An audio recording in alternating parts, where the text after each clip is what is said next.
What's going on, guys? It's going to kick off the mini-series here that I mentioned last time, and it's going to comprise of decks that I personally think are going to be a threat this format. And so, we're going to begin with Madolche. If you aren't familiar with Madolche, it's an archetype comprised of a bunch of adorable monsters with a candy motif and very consistent playstyle of returning to the deck after being destroyed by opponent's card while in the player's possession. It also has very powerful spell and trap support to increase consistency by even more. So now we'll begin with the deck strengths. The first obvious strength is that you have 3 Stratos in the form of Madolche, and you can run up to 3 Black Whirlwinds, although usually 2, in the form of Madolche Ticket. And this makes the deck so much more consistent. It's not even funny. They're able to search for any monster in the deck basically at will, because there's a very good chance that you will open up one of these cards, if not both. And the next strength that the deck has is a searchable version of a tour guide in the form of Hoot Cake. The combos with this card are just ridiculous. You can summon Mule Fuel to go into Hoot Cake, banish a monster, get out Messengelato, just make an Invoker while you search for a spell or trap card, get out another Messengelato, go into Tiramisu, send any 2 cards back to the deck without targeting them, and attack for a lot of damage. So yeah, you do the math there. Another thing that the deck has is an awesome field spell. Madolche Chateau has an effect to add Madolche monsters back to your hand instead of putting them back into the deck. And this lets you be a little more reckless and being able to summon a monster upon monster again, along with an added benefit of searching for even more monsters if you have Ticket on the field. And it also gives you a 500 attack boost, which means that all your Madolches are coming out from 1900 to 2100 in the range of attack. Unless it's Mule Fuel, which of course will be only 1000, but, you know, Mule Fuel's gonna get exceeded with anyway.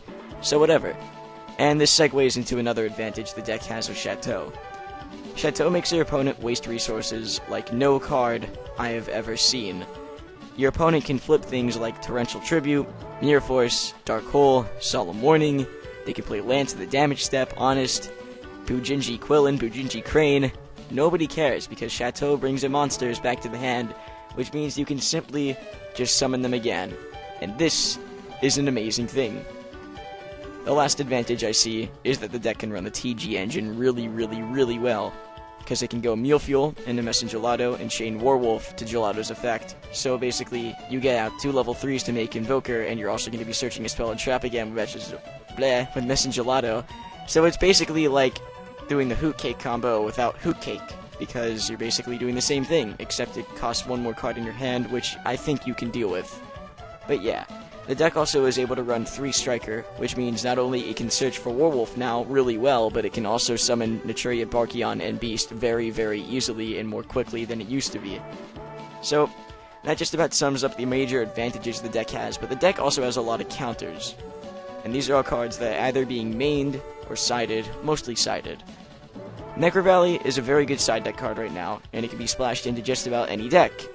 It doesn't stop Madolches from going back to the deck, but it does counter the best monster in their main deck, which is Hoot Cake, because he can't banish cards of Necro Valley on the field. Also, Gravekeepers are going to get very good support in the next set, which means that they will be seeing a lot of Necro Valleys on the field. So they basically need to be using Diamond Direwolf and MST and just about anything they can to get rid of Necro Valley. Enough said. There are also lots of cards that affect monsters in the grave anyway, like D-Fissure, Macro, Soul Drain, which are all limited, but, you know, you'll find one of them. And you can also run 3 Banisher the Radiance if 1 Macro isn't working out for you. And also, if you want to be able to negate Madolche going back into the deck from the graveyard, then Debunk is a fabulous, fantastic card. So, Debunk is probably going to be a big thing. Of course, though, when they summon Mule Fuel, you can chain cards like Vanity's Emptiness, Effect Veiler, Max C.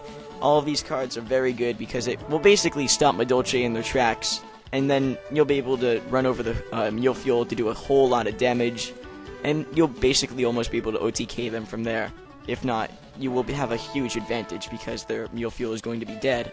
And if they don't have Chateau out on the field, then they have to rely on drawing or searching for another with Madolche or Ticket. So, yeah. That just about is all I have to say about Madolche right now. I know it's not really that much that I said, but it's really not much to say about a deck that's very good and has like, very many counters on it. It's just that a lot of the stuff here is quite obvious, so I don't really need to elaborate on it too much. Anyway, guys, remember to add my friend code in the description below, because Pokemon shenanigans are super duper fun. Like my Facebook page in the description below, like the video, comment, subscribe, and enjoy the match, YouTube. You stay classy.